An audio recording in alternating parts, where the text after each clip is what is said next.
El autor de este tuit y de muchos otros tuits que dan mucho que hablar es Nacho Montes de Oca, un periodista, un escritor también, y que hace de Twitter, la verdad, que una usina de noticias que a veces los medios grandes no se hacen eco o directamente las pasan por arriba.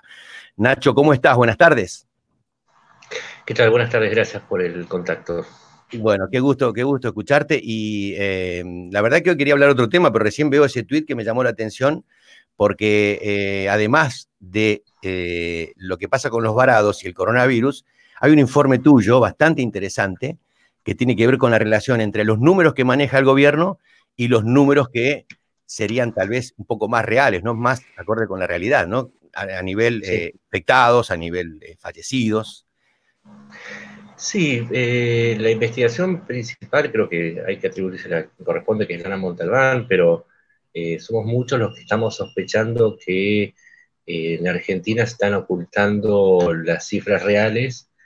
Creemos que es como con los desaparecidos, o no sé si se acuerdan ustedes que en aquellos años, en los 70, cuando se asesinaba a una persona, se decía cayó en un enfrentamiento con las fuerzas policiales. Uh-huh. Lo que está pasando hoy, que estamos notando mucho y lo hemos comprobado ya, es que hay personas que mueren de coronavirus, pero que al momento de ser emitido el certificado de defunción, se ponen otras causas, particularmente neumonía atípica, o en casos menores, fallas multiorgánicas o otro, otro clásico ya son los problemas cardíacos. El problema está en que las cifras de neumonía típicas son propias del invierno y recién estamos entrando en el otoño, con lo cual, junto con otros signos que son muy, muy evidentes, empezamos a reclamar que nos digan, a ver, qué es lo que están ocultando, porque Argentina muestra un comportamiento absolutamente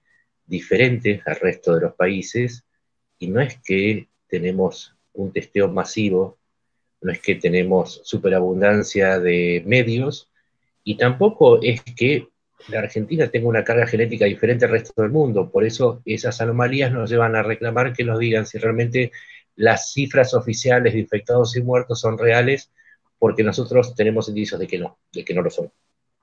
¿Y cuál sería el objetivo? ¿Solamente político o cuál sería ese objetivo de no mostrar los números de un gobierno? A Porque, ver, la realidad es que Diego Velar, ex embajador argentino en China, les viene advirtiendo desde enero a las autoridades actuales, al actual gobierno de Alberto Fernández, que venía una pandemia que iba a ser muy peligrosa, y mientras tanto el gobierno, no digo solamente que minimizó esa alerta, mientras el mundo le decía que tenía razón a Diego Velar, mientras empezaban a acumular imágenes en China de cantidades enormes de infectados, sino que además se dedicó a otras cosas, como por ejemplo hacer que el PAMI, el Instituto de Jubilados, y que atiende la mayor parte de los jubilados, hiciera manuales en lenguaje inclusivo. O sea, a ese tipo de cosas se dedicaban, o a reinaugurar el Salón de las Mujeres en la Casa de Gobierno.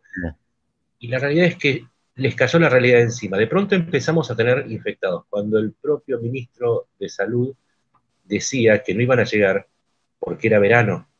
Y nosotros en Twitter le decíamos, pero ¿cómo es que no van a llegar porque es verano si ya en Australia, que está en el mismo, o sea, en la misma latitud que nosotros, hay 22 casos?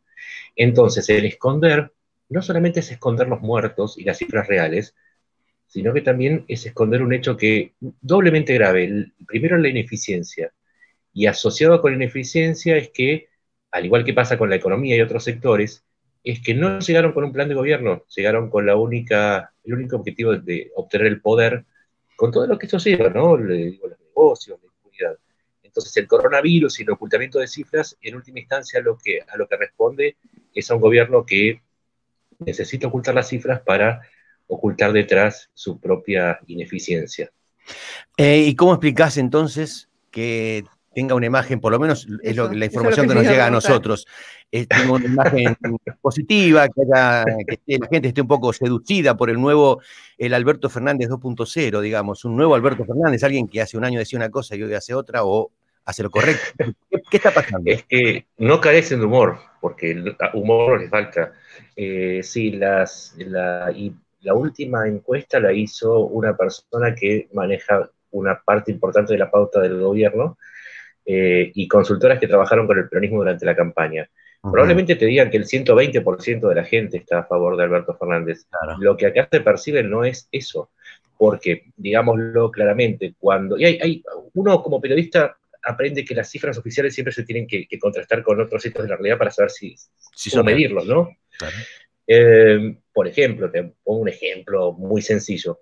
Cuando el gobierno lanzó un teletón acá en Argentina hace unas Sí, semanas para sí. recaudar fondos para luchar contra el coronavirus, pusieron en cadena los 5 canales más grandes de Buenos Aires y el Conurbano.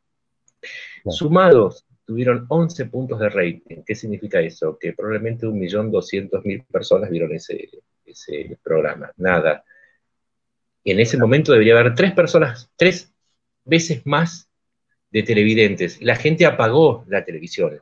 Sí, de hecho no hizo más Entonces, prensa el gobierno sobre ese hecho. Si no lo hubiera, hasta el día de hoy estaría haciendo alarde de lo que pasó y creo que lo ocultó, corregime si me equivoco, pero creo que no se hizo un marketing después del Teletón, o sí, en Argentina. no, No. recién hoy publicaron y no te digo en las primeras páginas ni en los lugares destacados de los portales, que se habían comprado respiradores y mascarillas. Lo cierto es que no juntaron público, no juntaron más que 80 millones de pesos, que son Da una menos, locura.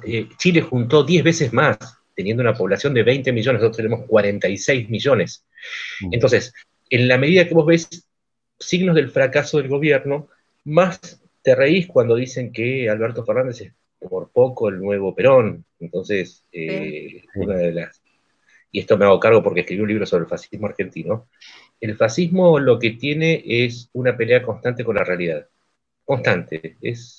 Y en esa lucha constante con la realidad enrola un montón de gente que no siempre son la mayoría, pero que siempre parecen mucho más de lo que son porque hacen mucho lío. Y eso es lo que hace este gobierno. Sí. Maquillar, inventar y hacer como si fuese algo que nunca sucede porque en la realidad no se verifica.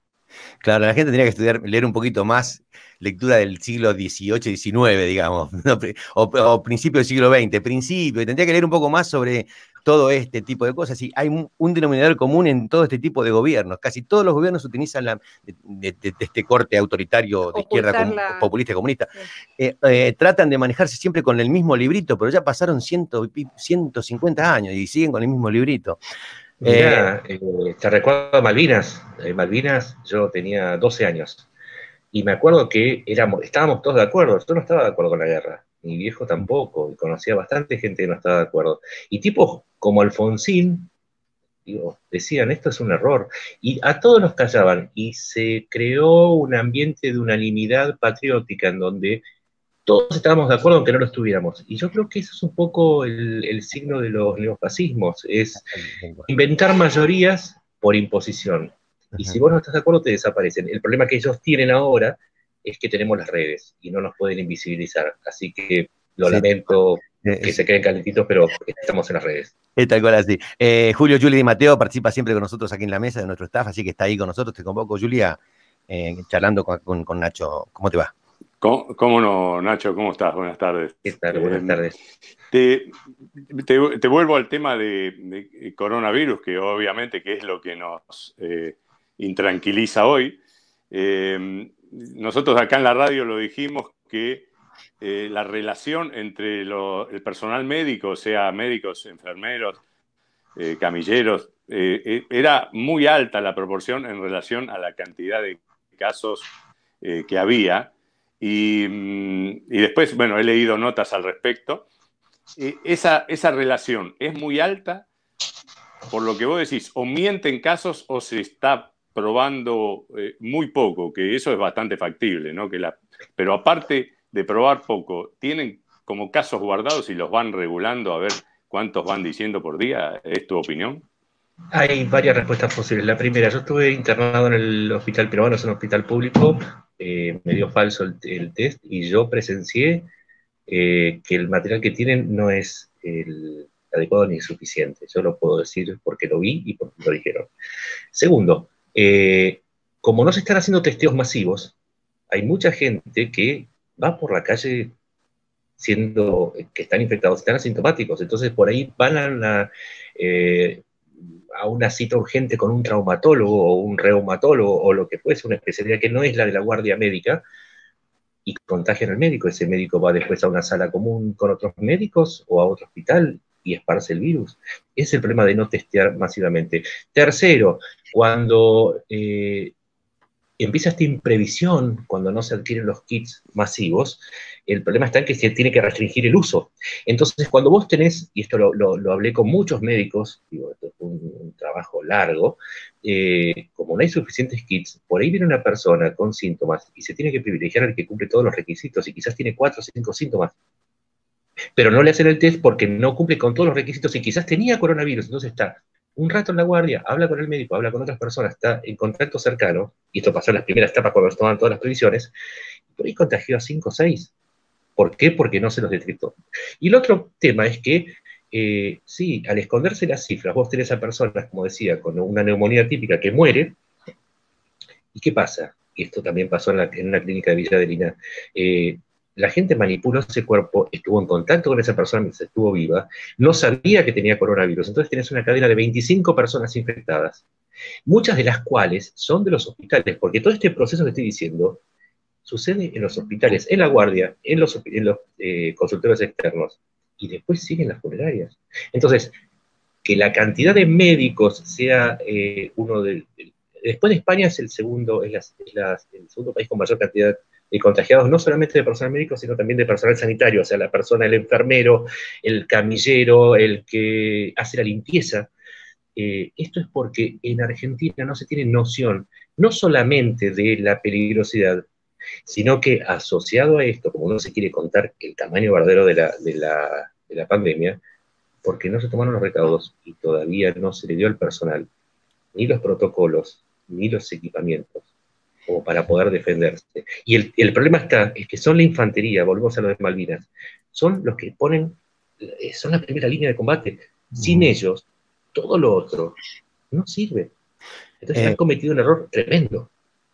¿El gobierno ya tomó alguna fecha o piensa que es ahora el pico máximo de esta pandemia en Argentina? ¿O qué agenda maneja el gobierno respecto a la enfermedad?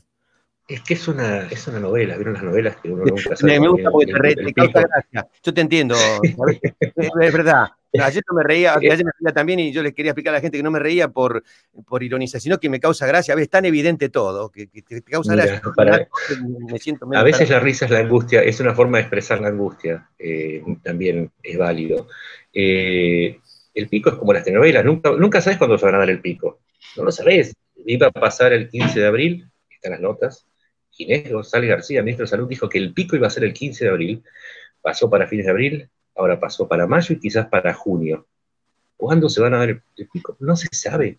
Entonces estamos atrapados en nuestras casas en una cuarentena que muchos, y este es otro aspecto súper importante desde lo sanitario y lo económico, hay muchos que vamos a tener que salir a trabajar porque no tenemos medios de subsistencia y porque el gobierno, a los que somos aportantes al sistema, no nos da facilidades. Entonces, en algún momento la cuarentena se va a romper. Espero que la necesidad de salir a comer, a trabajar para comer, no coincida con el pico de la tragedia, porque ahí sí va a ser un problema de proporciones, y mucho más grandes que el que tenemos ahora, que sí estamos en cuarentena.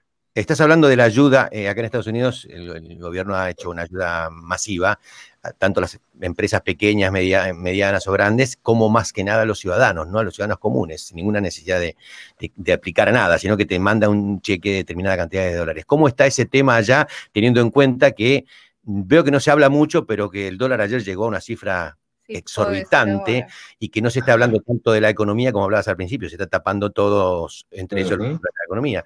¿Qué acción está tomando el gobierno respecto a la ayuda a gente como vos, por ejemplo, gente de clase media que trabajó siempre y ahora no puede tener el dinero en sus manos, ¿no? ¿Cómo lo está manejando? Mira, nos ofrecieron o nos anunciaron una ayuda de $80, 10.000 pesos, es poco, pero bueno, ayudaba. Pero ¿qué pasa? Cuando empezamos a aplicar para obtener esa ayuda que nos corresponde, que es un derecho, perdón, la mayoría no lo recibimos porque supuestamente, en mi caso, yo estaba casado, estoy divorciado hace meses, y entonces como la otra persona de la que me divorcié recibió un ingreso, a mí no me correspondía. Y eso se repitió, otros que la facturación o lo que fuese. Mira, tengo 100.000 seguidores. Sí. Entre mis 100.000 seguidores es una encuesta. Y les pregunté, ¿alguno de ustedes recibió o tiene un familiar directo o una relación directa al que le hayan aprobado el trámite del IFE, que es estos 10.000 pesos, que será el equivalente a lo que dan allá, el 85% de 9.000 personas, 9.000 personas opinaron, el 85% me dijeron que no Claro. no conocían a nadie que lo hubiese recibido, o sea, ellos mismos tampoco. Entonces, esa ayuda, la realidad, Es discrecional, tal cuando vez. uno investiga un poco, es que va directamente a los mismos, al mismo público político, que son personas que ya reciben una ayuda estatal y por lo tanto califican por no tener trabajo. Claro, no tienen trabajo porque están sostenidos por el Estado. Entonces reciben una doble retribución. Esa ayuda a la clase media va también al mismo público que casualmente es el mismo que los vota año tras año y que vive en la periferia de las grandes ciudades o de los puestos públicos. Y ese público está cautivo y nosotros, los que trabajamos por nuestra cuenta, y Claro. bueno, tenemos que arreglarnos de alguna manera. Yo no sé cómo, se nos acaba el tiempo y yo tengo 2 hijos. Sí. Cuando no tenga para darle de comer a mis hijos, la pregunta es, ¿coronavirus o hambre? Y esa respuesta puede ser muy complicada si es, como dije, si es en el momento el peor momento de la pandemia. Lo pensamos nosotros aquí, los que vivimos en un país también, sí. organizado como este, y me imagino que allá debe ser bastante de una incertidumbre terrible, ¿no? Mirá, discúlpame, he hablado con amigos que están en la misma condición que yo y me dicen, a mí, yo ya no sé a quién pedirle, o sea, mi madre, mi padre, mis hermanos, a veces me están pidiendo a mí y no sé cuál es el momento exacto. Estamos muy cerca de que se nos acaben los recursos. Sí, tal Y cual. cuando se nos acaben los recursos, empieza otra mentalidad. Y eso es a lo que yo más le tengo miedo, es a la desesperación. ¿Y eso qué consecuencias pensás que tiene? Vos te referís, para decirlo claramente, como hablas vos, que haya más violencia, más robos, más asesinatos, más suicidios, o todo junto. No, yo creo que va a ser algo peor, que es que la gente va a romper la cuarentena. De hecho, el argentino está Va a revelar. está especialmente diseñado para romper las reglas. Está en su Bueno, ADN. eso está claro. Y cuando se rompen las reglas, se rompe la cuarentena. Y cuando se rompe la cuarentena, se esparce el virus. Y cuando se esparce el virus, lo que puede llegar a pasar es que tengamos un pico mucho más violento que el previsto. Entonces, la consecuencia es o económica o sanitaria. El gobierno todavía no respondió, no generó una respuesta en el punto medio de poder ayudarnos a sobrevivir hasta que pase el pico, pero tampoco nos dio las herramientas como para poder aguantar. O sea, no es solamente económico. O sea, poder empezar a trabajar desde casa. Está todo parado. Está todo parado. Y encima, y sumo otro elemento, por ahí Claro, porque es una estoy cuarentena siendo total. muy oscuro. Estamos en default. Sí, tal ¿Qué cual. significa estar en default? Que se rompió la economía, o sea, empezó a haber conatos de inflación, que no es más alta porque no hay más actividad, es una cuestión económica. Si no hubiese un parate en esta actividad, la inflación ya estaría desatada, pero empieza a haber inflación. Entonces, los pocos ahorros que tenemos se empiezan a licuar con mayor velocidad. Y encima de todo eso, no, a ver, yo hago un trabajo y lo cobraré en 3 meses. Yo Sí. necesito empezar a trabajar de acá a 3 meses, a cobrar A cobrar, lo de claro. 3 meses en adelante. Claro, Entonces, claro. si no se reinicia la cadena y nos sigue manteniendo atrapados sin recursos, no es solamente un problema de nuestra supervivencia. El problema es que la economía no se va a encender porque los cuentapropistas y las pymes somos el motor de este país, somos los que producimos las divisas. Entonces, ahí, como hicieron con la pandemia, no están pensando más allá de 15 días. Perdón, Nacho. María, ¿me querías decir algo? Porque Sí, hay Marcos, mensajes que no sí, lo ve la Marcos gente. Ochipinti dice, ¿cómo venden humo? Perdón, Nacho. Sí. Hablan desde Miami y no saben un carajo qué es lo que pasa acá. Ujú. Son un mamarracho mediático, siempre tirando, te lo voy a leer como es, siempre tirando mierda, parece bueno, que la única forma de ver la vida es siempre la misma.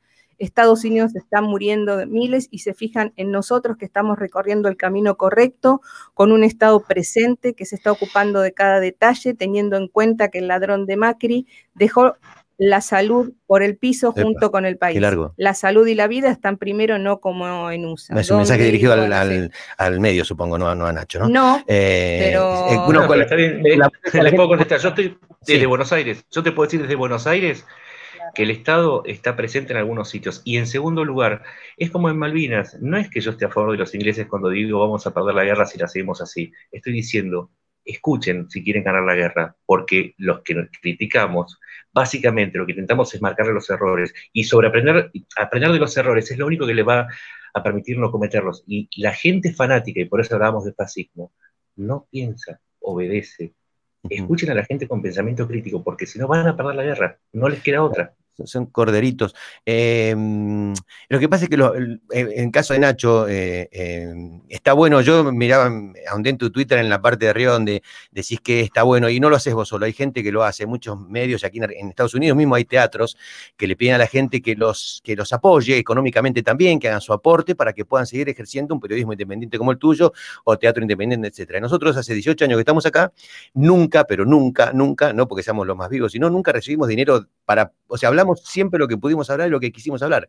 Entonces a la gente le molesta a veces eso, por eso recibimos ataques constantemente piensan que recibimos dinero de los varados, y de los varados nos exacto, están matando a nosotros porque decimos lo que está pasando, nada más. Entonces cuando pedimos que Felipe Solá salga para aclararlo, te dice, no, está desbordado, pero yo necesito explicar a la gente, querés que diga lo que yo veo aquí, ¿entendés? Entonces, por eso ese mensaje. Disculpame que algo respecto a eso. Sí. ¿Sabes por qué vivo de los aportes de la gente? Es una decisión sumamente personal y política. Cuando me di cuenta que había investigaciones mías que no se iban a publicar por los intereses, dije, entonces tendré que cambiar de jefe. Como no voy a estar en ningún medio, prefiero que la gente sea mi editor y a quién responderle. La verdad es que sí, yo recaudo de la gente porque quiero que la gente sea mi jefe. Totalmente. Es sencillo, es periodísticamente sencillo de entender. Y sobre todo si ejerces lo que yo siempre digo, es fácil hablar, pero hay que ejercer rigor periodístico, es decir, no tirar por tirar y insultar por insultar o hablar mal de un gobierno o de la oposición por hablar, no, siempre fundamentado en un rigor periodístico. Y si un día tenés que decir, no, esto está bien hecho, esto está mal hecho, está mal hecho. Eso es lo que te permite... Mira, el otro día, hace unos días, publiqué una investigación en donde demostraba que se habían adquirido productos chinos con unos precios mucho más altos que los que se debían pagar. Ningún medio grande lo levantó. Eso es lo que paga la gente. O sea, si yo no lo publico, ¿quién lo va a publicar? Claro. Para terminar, y te agradezco enormemente tu tiempo, ya está por ahí César, porque vamos a hablar de aquí en la Florida estamos, Nacho, pasando, también te cuento, un momento que el seguro de desempleo es el estado de Estados Unidos que más maltratado es y que hace como, hace un mes lleva recién del 10 al 20% de personas que lo han cobrado. Así que por acá también hay cosas, pero bueno, se puede resolver de otra manera. Así que César, le digo a la gente, va a estar un ratito con nosotros. ¿Por qué el dólar? Vos no sos economista, especializado en economía, pero sabés bastante. ¿Y por qué el dólar está a 120 en un país donde está en cuarentena y está todo parado? ¿Por qué la nafta, en vez de bajar como bajó en cualquier país, se mantiene? Tal vez me equivoco, pero creo que es así, averigüé que es así. ¿Por qué pasan esas cosas en un momento donde el país está parado? Dos respuestas. En la economía es una ciencia en la que un bien cuando es escaso sube de valor. En Argentina hay cada vez más restricciones a la compra de dólares y por otro lado el peso vale cada vez menos porque están volcando cada vez más cantidad de pesos. Hay el último registro, los últimos 30 días, perdón, acá me iba a equivocar. Desde que asumieron, tiraron 1.7 billones de pesos en el sistema. O sea, cuanto más pesos hay en el sistema, menos vale el peso, porque es un bien más como el aire. ¿Cuánto pagas por el aire si lo tenés disponible? Vas a pagar por necesitas ir a bucear, que eso te sale caro, pero si lo tenés disponible no lo vas a pagar. El peso cada día sale menos, el dólar está cada vez más difícil de acceder, por lo tanto, cada día vale más. Y la segunda pregunta, ya no la recuerdo, ¿cuál era? No, ¿por qué justamente la gasolina o la nafta no baja? No hay una el gran problema argentino, el 68% del valor de la nafta, del combustible, de cualquier combustible, son impuestos. En la medida que el gobierno baja los impuestos, a la nafta pierde recursos. Como dijimos antes, si tiene que mantener una masa de votantes y de empleados públicos que son una vergüenza, no puede bajar los impuestos. La Argentina es uno de los 3 países con mayor presión impositiva del mundo. No baja la nafta porque no pueden bajarla, porque si no recaudan menos. Es la misma razón por la cual no nos bajan los impuestos a los que no estamos trabajando porque no podemos por la cuarentena, que nos están asfixiando. ¿Esto saben qué es? Este es el bosque de Sherwood. Estamos refugiados porque ya no podemos pagar más impuestos. Sí, y no aparece la presión tributaria es terrible. Explíquenle a la gente de Argentina que aquí la gasolina, la nafta, perdón, la he pagado casi al mismo precio que hace 18 años. 1,68 la he pagado hace unos días, y cuando vine a vivir acá la pagué creo que 1,57, después de haber estado en 3, 4 dólares, ¿no? Eso es lo que a veces hay que explicarle a la gente que está cerradita de cabeza. Bueno, Nacho, yo te agradezco este tiempo, se me va el programa y me encantaría haberme quedado todo el programa. La próxima vez tenemos que hacer una charla más larga. Gracias un gusto enorme. Por tu laburo, síganlo en Twitter, que no se van a perder nada, les va a gustar muchísimo, y apóyenlo también económicamente, como a todos los periodistas. Hay muchos periodistas que necesitan el apoyo económico, y más en estos momentos. Un abrazo muy grande, gracias por estar en Semana. Muchas gracias. Vamos, chau.